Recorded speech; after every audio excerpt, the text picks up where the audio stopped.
झुकती हैं सरकारें, झुकाने वाला चाहिए। बीजेपी के सांसद प्रताप सिम्हा से अब दिल्ली पुलिस की टीम पूछताछ करेगी और संसद में जिस तरीके से बड़ा कांड किया गया उसका मुख्य आरोपी फिलहाल गिरफ्तार किया जा चुका है और उसका नाम ललित झा बताया जा रहा है। ये ललित झा कहाँ का रहने वाला है, इसके बारे में पूरी जानकारी आगे मैं वीडियो में आपको बताऊंगा।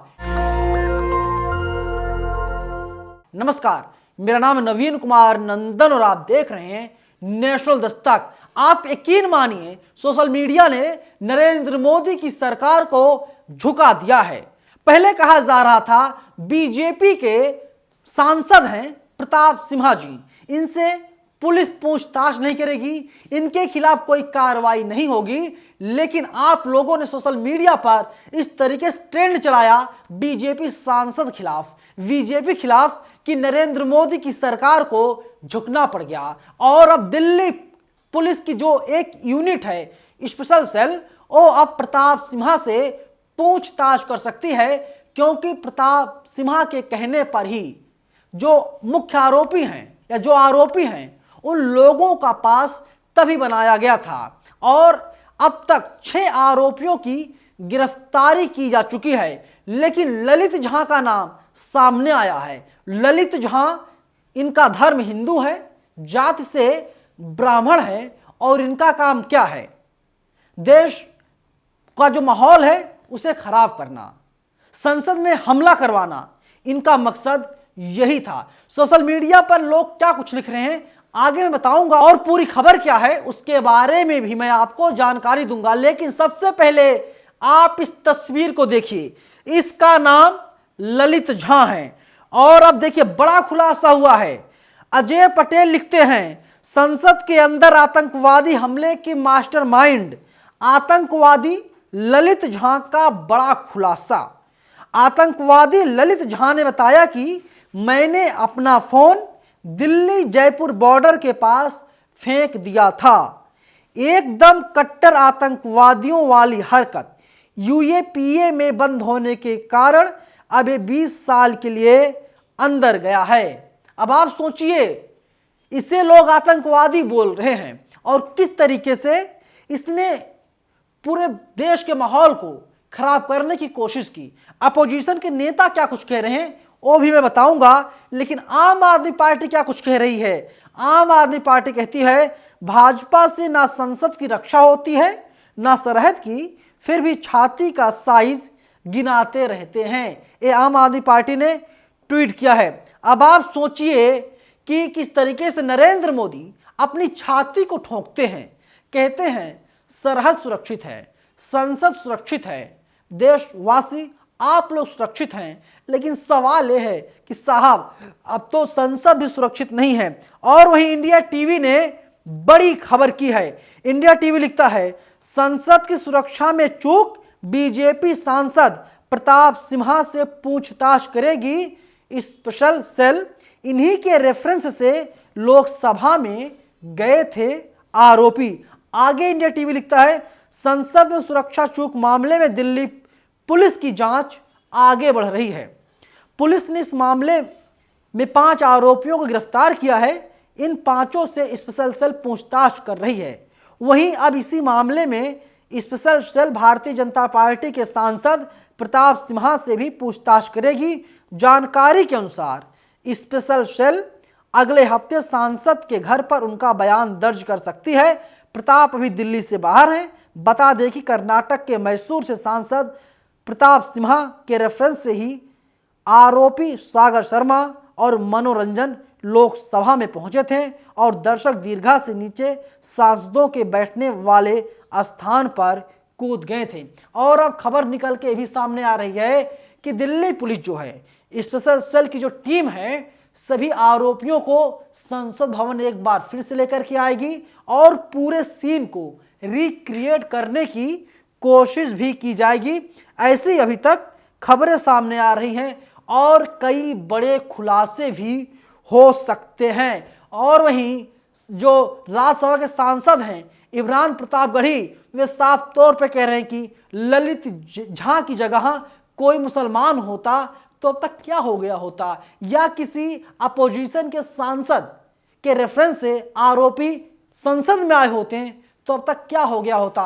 ना जाने किन किन लोगों से कनेक्शन जोड़ दिए जाते हैं। पीएफआई से फंड आता है, पाकिस्तान से फंड आता है, चाइना से फंड आता है, ना जाने कहां कहां से फंड आता है और कनेक्शन जोड़ दिया जाता और बदनाम करने की कोशिश की जाती। और जो देश में गोदी पत्रकार हैं ये लोग भी अब तक ना जाने क्या क्या मन गढ़ंत कहानियां बना चुके होते हैं। लेकिन अच्छी बात यह है कि जो आरोपी हैं सभी के सभी हिंदू हैं, कोई मुसलमान नहीं है।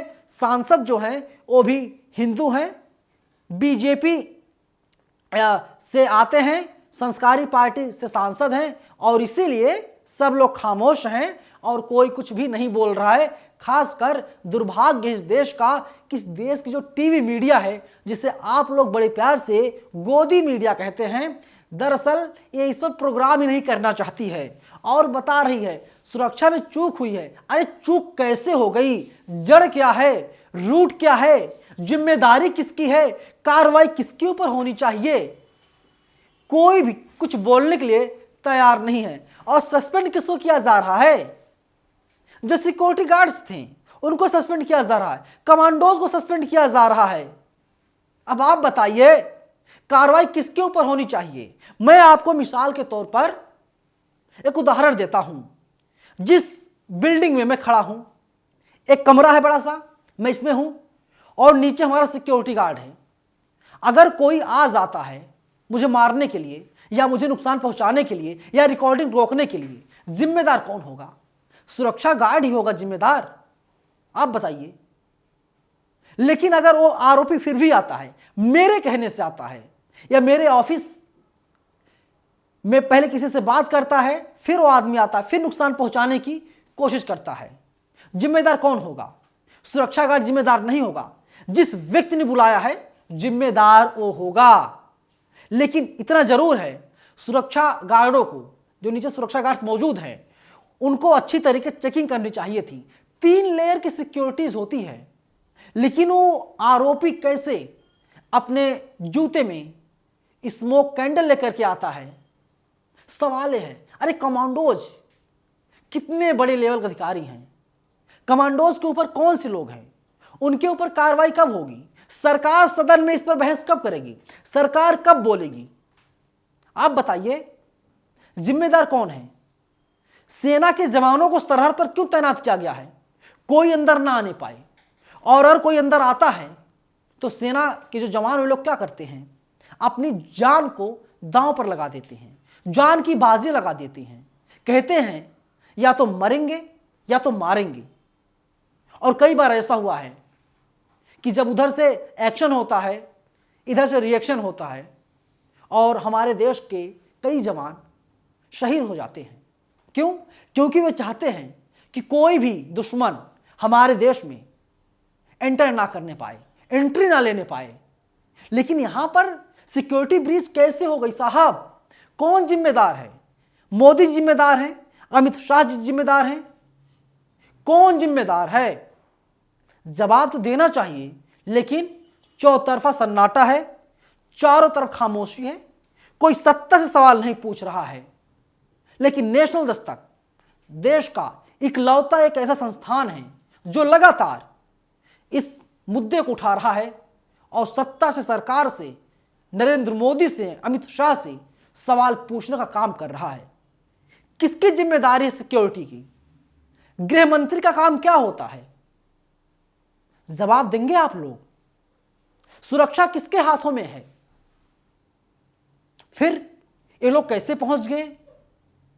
ये लोग ना तो जर्नलिस्ट हैं, बीजेपी का एक सांसद अपने रेफरेंस से लोगों अंदर बुलाता है और इन लोगों ने पूरी प्लानिंग की थी कि माहौल खराब किया जाए।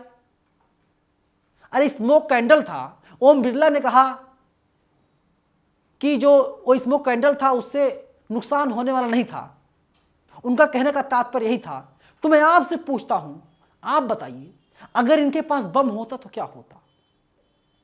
जवाब देंगे आप? मैं बार बार एक बात कहता हूं, कभी आप एयरपोर्ट गए हैं? कभी आपने मेट्रो में सफर किया है? किस तरीके से सिक्योरिटी की जांच की जाती है।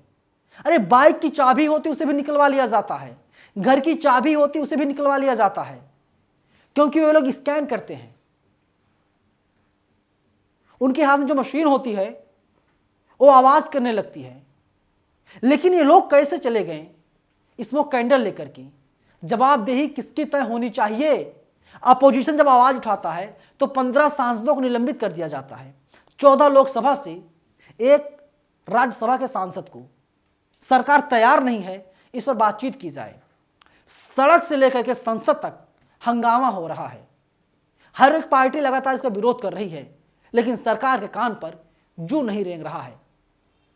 फिर से मैं कह रहा हूं, दुर्भाग्य है इस देश की जो गोदी मीडिया है निर्लज्ज है, शर्म नहीं आती उसको, और इसीलिए सरकार के पक्ष में लगातार कसीदे पढ़ने का काम कर रही है। सवाल सत्ता से पूछा जाना चाहिए, लेकिन सवाल सत्ता से नहीं पूछा जा रहा है। क्यों?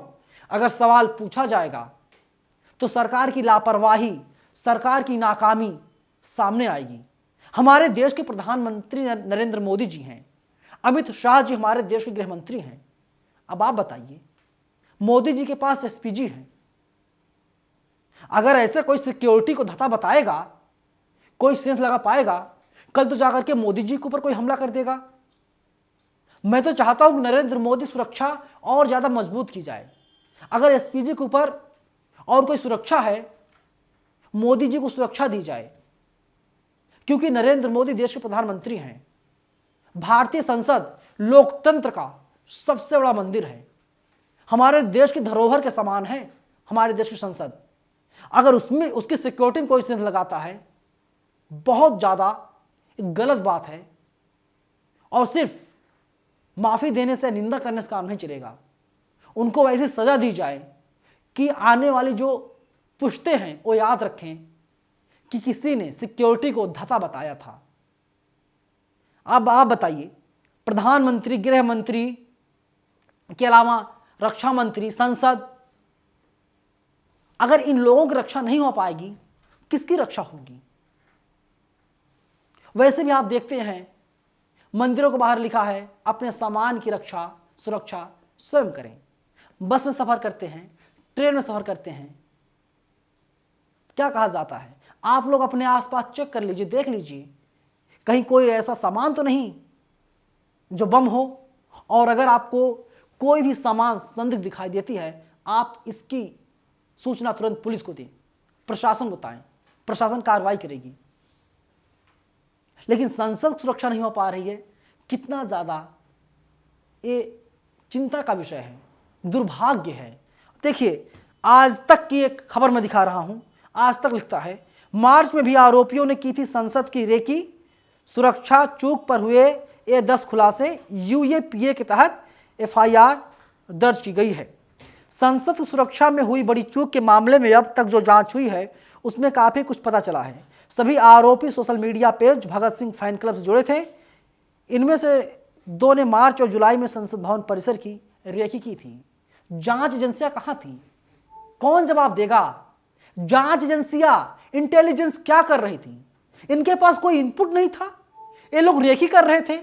रेकी का मतलब होता है जासूसी, रेकी का मतलब होता है पता करना चल क्या रहा है, हम लोग अंदर कैसे जा सकते हैं। लेकिन इंटेलिजेंस को इस बात की जानकारी थी ही नहीं। और बीजेपी के एक बड़े सांसद दरिया दिल दिखाते हैं और कहते हैं तुम लोग आ जाओ, संसद की कार्यवाही चल रही है। बड़ा दिल दिखाया, बुला लिया, और इनके ऊपर कोई अभी कार्रवाई नहीं हुई है, लेकिन सरकार अब फंसती हुई दिखाई दे रही है। और इसके अलावा अब इनके ऊपर कार्रवाई लगातार होगी। और वहीं ललित झा को भी गिरफ्तार कर लिया गया है और इसे ही मास्टरमाइंड बताया जा रहा है। और ऐसा नहीं है, ये सभी लोग अच्छे खासे पढ़े लिखे लोग हैं। किसी ने इंजीनियरिंग की है, किसी ने बीटेक किया है, किसी ने और कोई कोर्स किया है, एमएमएससी किया है। लेकिन सरकार सवाल सी है कि आरोपी सांसद से कब पूछताछ की जाएगी, और इसमें सांसद का क्या रोल था? इन लोगों को सांसद ने अपना रेफरेंस क्यों दिया? हालांकि बीजेपी का जो टूल किट है वो एक्टिव हो गया है। वो साफ तौर पे कह रहा है कि देखिए साहब, इनका संबंध जो है कांग्रेस पार्टी से है। अरे किसी संबंध बॉस, छोड़ दीजिए, भूल जाइए। ये लोग अंदर कैसे आए, अंदर एंट्री कैसे दी गई, जिम्मेदार कौन है, उस पर बातचीत कीजिए, रूट पर बात कीजिए। या कांग्रेसी जो चाहेंगे वो चीजें हो जाएंगी देश में हमारे? कांग्रेस तो बहुत कुछ चाहती थी। कांग्रेस चाहती थी कि नए संसद भवन का निर्माण ना किया जाए। मोदी का महल बताते थे अपोजिशन के लोग नई संसद भवन को, लेकिन नरेंद्र मोदी ने मनवाया। और क्या कहा गया कि पंछी भी यहां पर नहीं मार सकता। उसको भी 1000 बार सोचना पड़ेगा। अरे पंछियों को छोड़ दीजिए, अंदर इंसानों की एंट्री हो रही है। हालांकि कार्रवाई की बात की जा रही है और पूछताछ की जा रही है और बताया जा रहा है कि अभी 102 आरोपी फरार हैं, उनसे भी आगे पूछताछ की जाएगी। इस वीडियो को यहीं पर खत्म करते हैं, लेकिन आप लोग बताइए कमेंट बॉक्स में, जो मैं सवाल पूछ रहा हूं, क्या ये जायज है या नहीं है? कमेंट बॉक्स आपके लिए खुला हुआ है। और इन सभी सवालों को पूछने का काम टीवी मीडिया क्यों नहीं कर रही है? आप लोग अपनी राय कमेंट बॉक्स में हमें जरूर बताइएगा। धन्यवाद। नेशनल दस्तक की आपसे गुजारिश है कि अगर इसको बचाना चाहते हैं तो नेशनल दस्तक को सब्सक्राइब करने के लिए रेड कलर के सब्सक्राइब बटन को दबाएं, फिर बेल आइकन की घंटी दबाएं। नेशनल दस्तक को बचाने के लिए बहुत जरूरी है कि हर खबर को शेयर करें, लाइक करें, कमेंट जरूर करें।